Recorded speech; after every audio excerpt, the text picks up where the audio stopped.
Deus está lá no mandamento, não adulterarás. E a de Potifar fala, ó José, eu entrego essa casa, está tudo em tua mão, tudo eu vou botar em tuas mãos, exceto minha esposa. Então José cumpriu a ordem. Quando José estava lá, mesmo inocente, mas preso, ele não tinha esse privilégio. Ele não guardava o sábado, guardava? Lá na pedreira? Não, nem barba, nem coisa nenhuma. Existe uma lei no Egito que ninguém poderia se apresentar diante de Faraó de barba, sujo. Ele tinha que se banhar, tinha que vestir roupa limpa, sob pena de morte. Então lá barbearam José, nem que ele não quisesse se apresentar diante de Faraó. Então essa tese de José já cai por terra, não tem sentido. Esse é um dos pontos lá que o irmão adventista fala, que está lá no estudo. O outro ponto é do leproso, mas do leproso é uma coisa que a gente sabe, que lepra não era para tirar só a barba. O leproso tirava o cabelo, tirava a sobrancelha, tirava tudo que era pelo. Agora tem um porém. Quando passava o período de purificação, ele era obrigado a deixar a barba crescer. Ele só tirava no momento da purificação. Depois que tirava, nunca ele ia apresentar diante de Deus sem a barba. E os pioneiros adventistas têm um capítulo 4, que é dedicado a essa causa dos pioneiros adventistas. Esse aqui lá, que o irmão adventista botou lá na internet. Esse está na parte 1 da barba. Hoje, nós vamos entrar em outro ponto, porque existe nas escrituras texto difícil de compreender. Eu até lembrei agora lá do Isaías, que o irmão Henrique conhece lá da história que Deus criou o mal, né? Então, aqui nesses textos aqui, Deus manda tirar a barba, que nós vamos ver hoje. Agora, sobre que condição, por quê, qual a finalidade, aí é que a gente tem que descobrir. É uma ordem que todo mundo tem que tirar, ou foi casos específicos, com povos específicos, e até como juízo sobre eles, que Deus mandou tirar. E a gente viu no começo dessa lição, é que, por que Deus botou uma barba no seu povo, com uma marca, com uma credencial? Naquela época, existiam muitos povos pagãos, e cada um adorava deuses, e cada deus exigia uma marca. Alguns cortavam metade da barba, outros buscavam um pedaço, em homenagem ao deus tal, Baco, Baal. Cada deus tinha uma marca, era um tipo, a maneira que ele usava a barba, a maneira que ele cortava o cabelo. Se você trouxer isso para a igreja católica, uma coisa que todo mundo conhece, todo mundo sabe que os católicos, eles fazem ele raspa aqui o meio da cabeça. Algumas ordens fazem isso. O nome daquilo é tonsura. Quando você vê um padre com essa cortada ali, ele dá ordem tal. Todo padre daquela ordem, ele tem que fazer uma tonsura. Ele raspa esse meio do senhor aqui, ó, da cabeça. Naquela época, cada povo daquele tinha uma maneira de adorar o seu Deus. O Baco parece que cortava metade da barba. Cada um tinha uma forma característica. Quando olhava aquela pessoa, sabia que Deus ele servia. Então Deus exigiu que o seu povo não tocasse na barba, não deixasse os cabelos longos, mas tosqueasse. Essa era a característica do hebreu. Quando alguém olhava um hebreu, olhava para ele, aquele ali é o Deus, aquele tal, não era com crítica, o tal daquele Deus invisível, é aquele povo ali, é diferente. Eles não tocam na barba e o cabelo é tosqueado. Foi uma forma que Deus distinguiu o seu povo. Naquele tempo, para distinguir dos povos, os pagãos. Agora imagina hoje com cultura woke, cabelo azul, vermelho, amarelo, todo tipo de coisa que o diabo cria por aí, muito mais agora que o povo de Deus precisa ser distinto no mundo. Muito mais do que lá naquela época com aqueles povos pagãos. Duvido que quando alguém olha um sabatista aí na rua, ele não sabe que é um sabatista. Se ele não é identificado, bota com sabatista com qualquer igreja por aí. Se alguém olhar e não sabe a diferença, na hora que bater o olho. É os credenciais divinas que tem que ter na igreja. O problema é que às vezes o crente ele não tem uma consciência do que significa esses preceitos e fica com vergonha. Ele quer ser aquele mundano, quer ser aquele que está totalmente corrompido. Mas ele está corrompido. Mas aqui tem o poder do Espírito Santo, porque aqui está cheio de gente. Lá ele diz que é o de Deus, mas não tem muita gente. Então, se tem muita gente, é porque o Espírito de Deus está atuando. Será que é isso mesmo? Qual a mensagem para os últimos dias?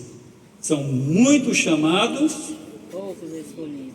Aqueles que vão no caminho largo ou no estreito? Estreito. É isso aqui que estreita o caminho. Isso aqui que faz o caminho estreito. Se essa igreja não tivesse esses preceitos, tanta gente que estão fora aí do mundo, que já foi daqui, que nasceu, estaria aqui dentro. E cada um trazendo uma moda. Era ou não era? É. Mas isso aqui é barreira. Deus não botou isso aqui à toa, Ele botou para provar quem ama e quem não ama.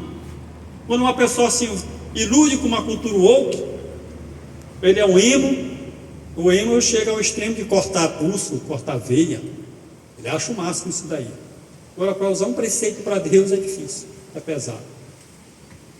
Deus, Ele mede a pessoa, Ele consegue ver dentro no fundo do coração. Se você tem o Espírito de Deus, meu querido, eu duvido que você vai querer ir para qualquer movimento que não seja o de Deus.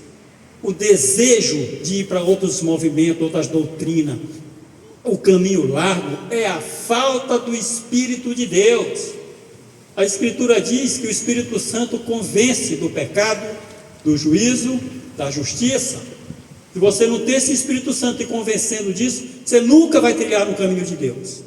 Você vai sentir um repúdio, uma força negativa puxando para o outro lado. Ele não vai ter prazer. Agora, quando você é conduzido pelo Espírito Santo, você olha para essa doutrina, você ama, você quer cada dia andar com mais perfeição diante desse caminho. É uma coisa que vem de dentro. Isso não tem diabo que tire.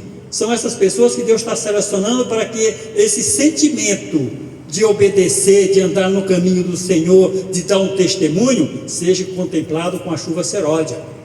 Chuva seródia não vai, a maneira que Deus vai escolher para receber a chuva seródia é a vontade ao fundo do coração de cada crente, aquele que alimenta, aquele que quer chegar a ser um Paulo, um Pedro, ou aquele que está forçado, aquele que faz tudo errado ou faz da maneira dele, da maneira que ele pensa. Irmãos, vocês estão percebendo quantas ideias estão sendo criadas? Eu acho que se a gente não fosse fazer essa festa junto, não ia nem ter festa do lado aqui. Vem quem quer, se quiser, projeto é mais importante. Não tenham cuidado com isso, que Deus não vai abençoar essas coisas. Não vai. Não adianta pelar o joelho achando que vai, que se você não faz para Deus, Ele não tem como fazer para você. É impossível. A coisa está, não sei se eu estou sentindo isso, que a fé está enfraquecendo, quando nós precisamos ter uma fé muito maior. Nós estamos caminhando para a chuva seródia. Mas como é que Deus vai derramar chuva seródia numa igreja que não faz a sua vontade?